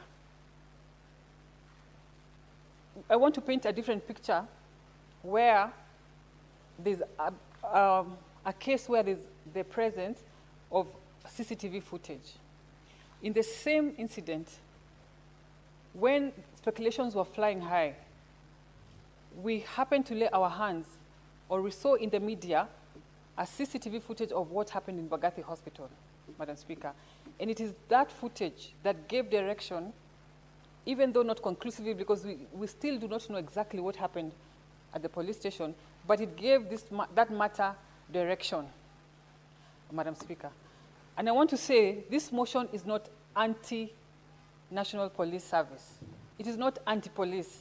It is pro-justice, because many a times, honest police officers have been falsely accused of as scapegoats by more senior police officers so that they can bear the brunt while the real perpetrators go scot-free, Madam Speaker.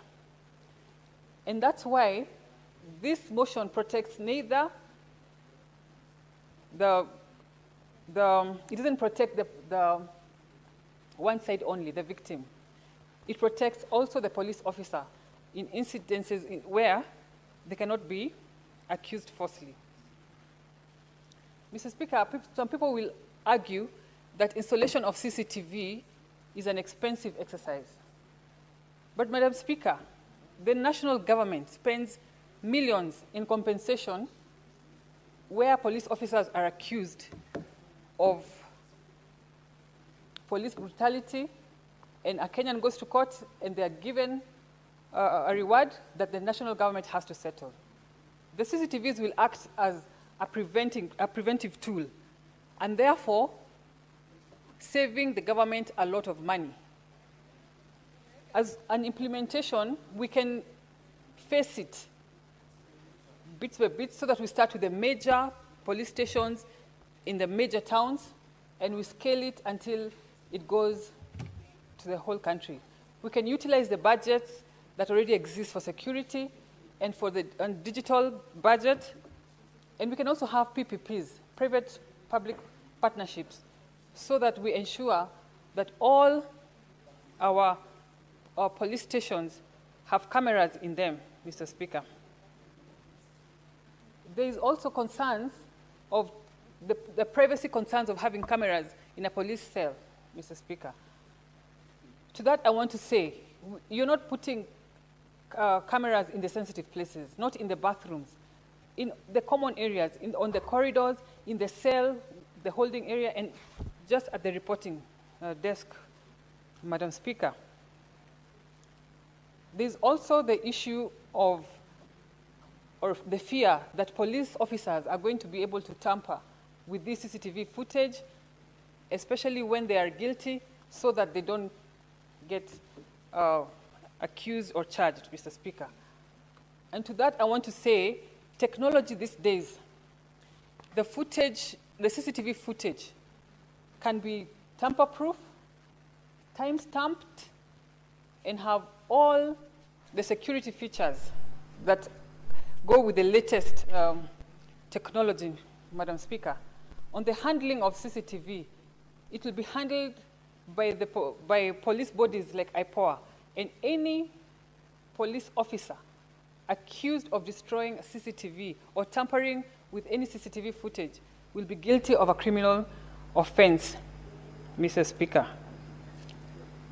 This motion is also in line with the National Police, the National Task Force on Police Reforms and prisons, the Maraga report, where the recommendations was that we have to have CCTVs in police stations, the police have to have body cams anytime they are arresting Kenyans to ensure that there's transparency and fairness and justice, because many a times when Kenyans are dealing with police, it's usually in a very vulnerable situation and a bit tense. Madam Speaker, like myself, if the police summon me, I can tell you most likely I will not go.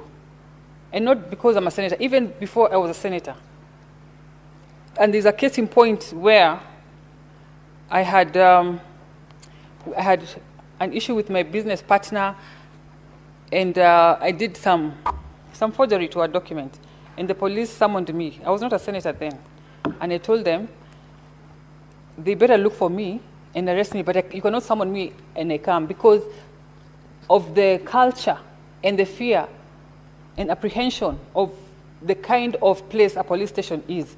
But if there was CCTV in police stations, they have the confidence, and Kenyans have the confidence that the police station is a safe place, that they can go there, nobody has to bribe, or because even as you bribe, the CCTVs are capturing. And so it's also ultimately about the culture change of our country. With the presence of CCTVs in all our police stations and body cams on our police officers, it's going to have a complete culture change of our police force, and it's going to end up being very professional and have best practice also for the police officers, Mr. Speaker. So the presence of CCTV cameras in police stations is not a luxury. It is a necessity for justice. It makes investigations easier, Mr. Speaker, and it will have an overall change, like I said, to our police force. And so I want to urge this House to adopt this motion. Let us show Kenyans that we are pro-justice. Let us shed light in the dark areas of our police force, in the dark areas of what is unknown. Let everything be on the table. Let us have nothing to hide, Madam Speaker. And I know the CS for security made a directive that we should have CCTV cameras in our police stations. But Madam Speaker, that is a directive that was made when emotions were running high, when we had the issue of Ojwang, right? In case there's a reshuffle in that cabinet position, and we have a new CS who does not think that it is important to have CCTV cameras in police stations, for that reason, this House must go on record, and we have to give a timeline as provided as we will decide in the debate, what will come out from the debate of this motion, so that we have this firmly recommended and we pass it as a House, not just a directive by a CS where we don't have a follow-up. What happens next? What are the timelines? Will it take forever? And so, Mr. Speaker, Madam Speaker, I beg to move. Who is seconding? Can you indicate for record purposes who is seconding that motion? I want to request my friend and Nandi Senator, Senator Cherargei, to please come and second.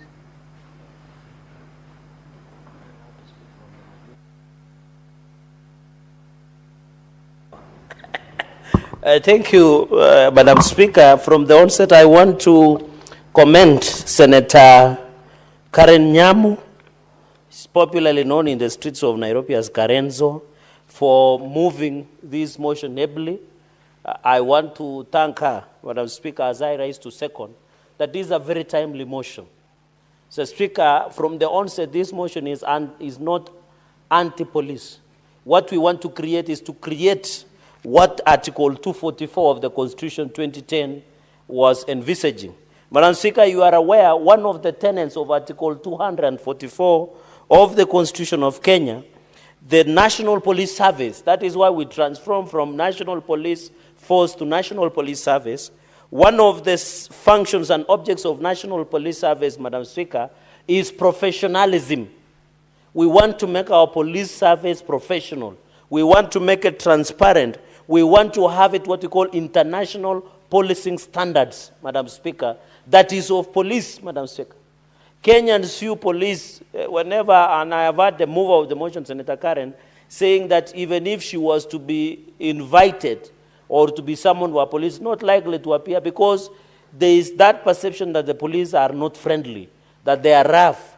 We want to ensure that we bring accountability in the police service, we bring professionalism, we bring transparency. And therefore, I agree that the CCTV cameras must be installed in all police stations in the Republic of Kenya for only two things, accountability and transparency. Madam Speaker, the mover has alluded to the unfortunate death of Albert Ojwang, Madam Speaker, and still commensurate with the family, Madam Speaker. I know the child and the wife will grow without a husband and the father, but we pray that justice must be achieved. Madam Speaker, the only saving grace in the prosecution, although I know and I'm aware of the principle of not discussing a matter in court, but just to mention in passing that one of the key ingredients of prosecution in that case, Madam Speaker, is the CCTV cameras that were retrieved in Central Police Station, Madam Speaker. So, Madam Speaker, are you aware, according to the reports that have been published, for the last decade, more than 20 Kenyans have died in police custody or detention, Madam Speaker. Those are sad statistics. Madam Speaker, you are aware even the latest, apart from Albert Ojwang, there was someone, Warui, somewhere in Coast, Madam Speaker, in Mombasa, who died in police custody. A number of them, Madam Speaker, 20 Kenyans have died in police custody for the last decade, from 2013 to 2023, and that has been shared as a crimson, Madam Speaker.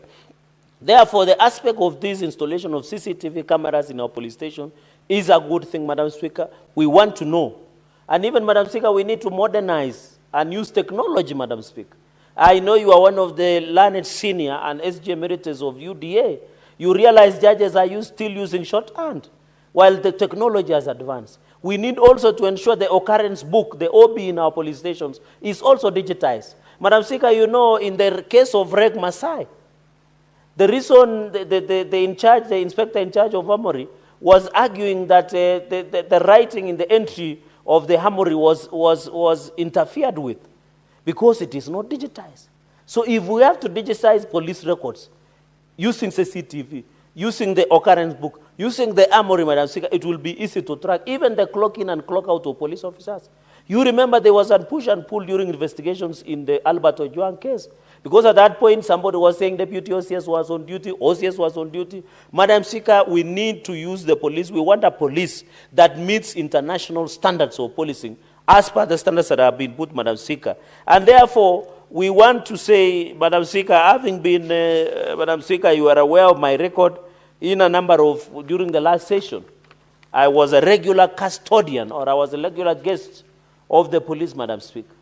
I think I shudder when I saw the death of Albert Ojwang, Madam Speaker. I was worried, because I have been arrested severally.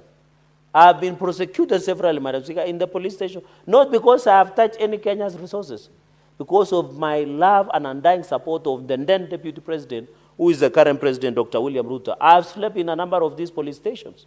I am a witness that even as we talk about CCTV, Senator Karen, we must also talk about upgrading the facilities within the police station. I have slept in many cells in Bungoma, here in Nairobi. Madam Speaker, when you enter into a police cell, it stinks to high heavens. It's so dirty. The paint is one of these 19 kT chini, Madam Speaker, sorry to use that. It is the washrooms. People are still using the buckets within the cell, Madam Speaker, to relieve themselves. It is so pathetic. The place is so dirty that even as we put CCTV, we must ask the National Assembly to deliberately allocate funds to National Police Service to modernize our police stations, Madam Speaker. Our police station should be the safest place on earth, because it has been guarded 24 hours through surveillance of the police and CCTV, Madam Speaker. So as I speak, I think we need to be honest, Madam Speaker, because going into the future, we must, even when you go to a court, you can demand, because, Madam Speaker, the only way, number 3, the only way to fight police brutality is to have CCTV. Say that if an accused comes before you as a judge and alludes that or alleges that he or he was tortured in police custody, we can even use CCTV as part of the evidence in the courts of law and find out whether the accused or the suspect was either tortured or taken into, mistreated by the police within that police, within the police, Mr. Speaker. This also, Madam Speaker, you know, on several occasions, I've called out Independent Policing Oversight Authority for non-action on what the police officers have meted brutality on Kenyans. You remember the 2024 June protest. You remember the other days, Sabasaba anniversaries, and many other in situations, including my own in Nandi 3 weeks, 1 month ago, where 2 people were killed through the police bullets, Madam Speaker. Even a motorbike was shown 6 police bullets, Madam Speaker. Even a number of my people in Kimwani, Tindre sub-county were injured through police brutality. It will be easy if we can get those CCTV footages in for prosecution by IPOA. Even the other day, yesterday, Madam Speaker, when the issue of Tindred MPS branch called Shadrach Maritim captain was people were demonstrating, the police allegedly used live bullets in quelling the demonstrations and tear gas canisters, Madam Speaker. We must be ensured so that we assist, Madam Speaker, the independent policing oversight authority to do their job is by giving CCTV footage. In fact, what has given the strength, in my own opinion, as a lawyer in this country, Madam Speaker, in most of the prosecution, especially in Albert Ojwang case, because this is a public case, is based only on CCTV that has been obtained, among other factors, Madam Speaker. So the issue of IPOA, it will assist our IPOA to strengthen their case and be able. Madam Speaker, it's not expensive. They say if you think justice is expensive, try the opposite. The only way to achieve justice is to get evidence. And in fact, Madam Speaker, the mover has made a very pregnant point by saying that this will assist the police also. The police should welcome these reforms of installing CCTV cameras, Madam Speaker, in our police stations, including Kapsabet, Mosoriat, Soba, Songo, anywhere in Nandi and across the city, Madam Speaker. You know why it will assist the police? So that the police, Madam Speaker, you remember, even in the investigations of Albert Ojwang case, and it was in the public, Madam Speaker, people wanted to place police officers who are off duty to be part of the suspects. But if we get CCTV footage, we will be told who the police was on duty or who was on duty. In fact, the issue of CCTV will assist the police. Because if a suspect goes to court before you as a judge, Madam Speaker, and I think by now you are qualified to be appointed a judge of the Republic of Kenya, when a suspect lies and says he had been tortured, you just order the police to produce CCTV footage, and it will absolve them from the blame of police brutality or torture within the police cells. So police must and should welcome. I think in Maraga reports, Madam Speaker, I agree these are part of the reforms. I want to request the mover with a possibility of amending to include body cameras to be worn by the police. That is the only way. For example, if the arrest of Albert Ojwang, if the police who went to arrest him were wearing body cameras, if the police who arrested the protests in June 2024, and even the other protests across the country, Madam Speaker, and the police are wearing body camera, it is transmitted and recorded. That one will absolve the police from the blame. Because whenever they go and arrest you, and they are wearing body camera, they can record everything. You know, Madam Speaker, some of the suspects and some of the suspects and some of the accused people are not friendly to the police. They are rough. So even if those people want to shoot the police or attack the police with a machete or resist arrest, it will be easy for the police because if they want a body camera, it will be easy to produce in court before the judge, Madam Speaker, and tell the judge when we went to arrest Senator Cherargei, for example, he resisted arrest. Then we can say play the footage as part of evidence. And you know under Cap 8 and loss of evidence, Madam Speaker, the principality is admissibility. And of course, if body cameras will be authentic and can form part of basis of evidence with a serious probative value before the prosecutions in a court of law, Madam Speaker. So I'm saying the police should welcome, we should go further and ensure apart from CCTV, we also include body cameras.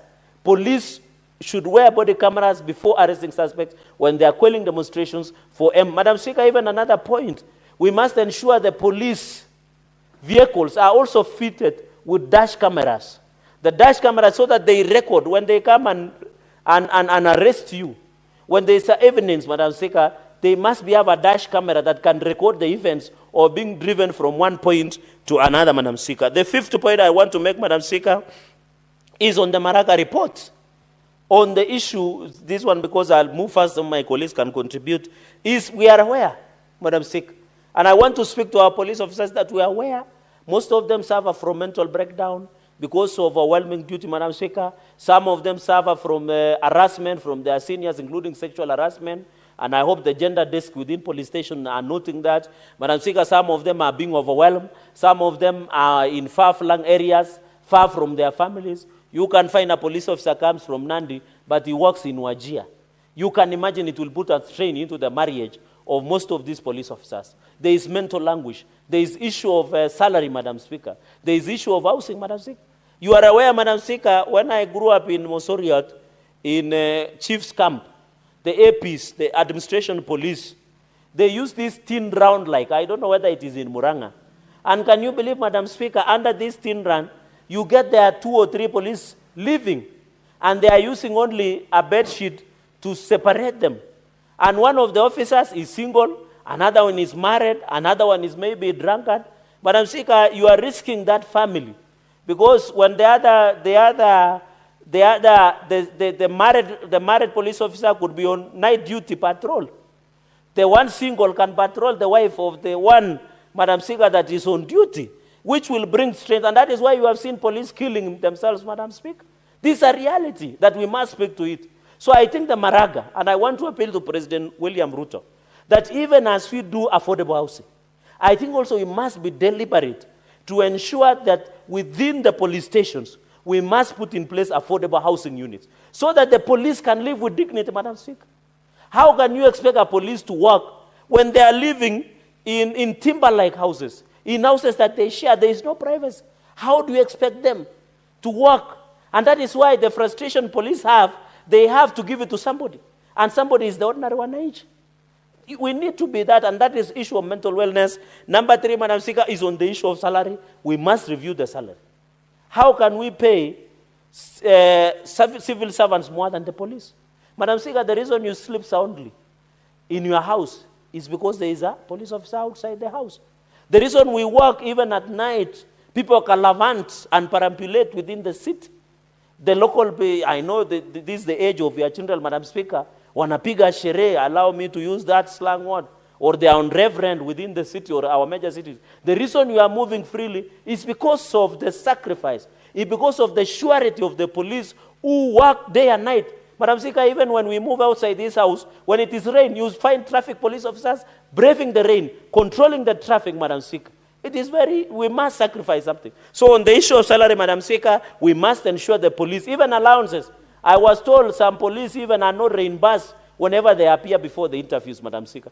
And I'm happy the Senator of Nairobi captured that yesterday during question time with the CS of Interior. It must be rectified, Madam Speaker.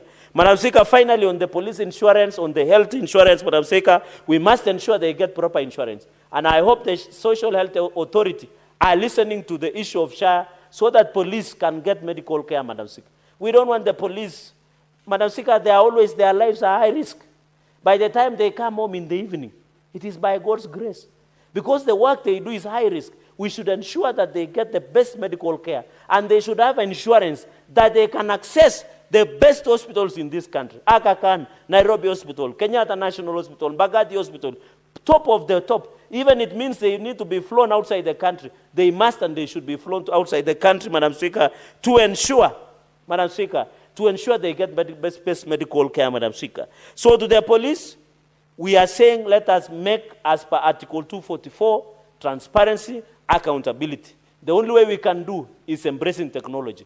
Let's fit those CCTV cameras in the police station. Let's get the police have body cameras. Let's fit with the police cars or motor vehicles with a dash cam to ensure they record each and everything, Madam Speaker. So with the prayers, I agree, and I want to thank the Senator of Nairobi, Senator nominated, Senator Karen Nyamu, for able, and you know, Madam Speaker, in conclusion, many people misunderstand Senator Karen Nyamu. By the way, I think because, you know, Karen Nyamu is a free spirit. And I know many Kenyans will be shocked that Senator Karen Nyamu was moving this motion. Many people don't know Karen Nyamu is a lawyer and an advocate of the High Court of Kenya. And therefore, she is doing what is supposed to be done at Article 96. And I hope, Madam Speaker, because as she comes to reply, I hope, Madam Speaker, that as she runs for an office, of Nairobi Women Representative, the people of Nairobi must give her a chance to serve this nation. You have to appreciate, Madam Speaker, even I saw you on a lighter note, I want to thank you for finding time with your colleagues of Kewosa, although I was there to come and celebrate the beautiful nuptials between Senator Chesang from Trans Nzoia and his beloved fiancée, Madam Speaker. It was wonderful. And the President even found time to be with us. Madam Speaker, I didn't recognize you guys that day. You, Senator, sorry for using you guys. You were beautifully dressed, Madam Speaker, because I knew very well that I didn't expect, and that was the beauty that we needed to see coming from the senators. That's the unity. Beyond here, we are together. We are one family. There is a point of order, Madam Speaker. I believe there is none. Proceed. You wanted Senator Chiralgei. Is there a point of order, Senator Karen? What's the point of order? Point of order, understanding Order 41. Madam Speaker, we do not have quorum in the House. We can ring the quorum bell. Clerk, can you confirm whether we have quorum? Ring the quorum bell for 5 minutes.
Please ring the quorum bell again for 5 minutes, Sergeant at Arms.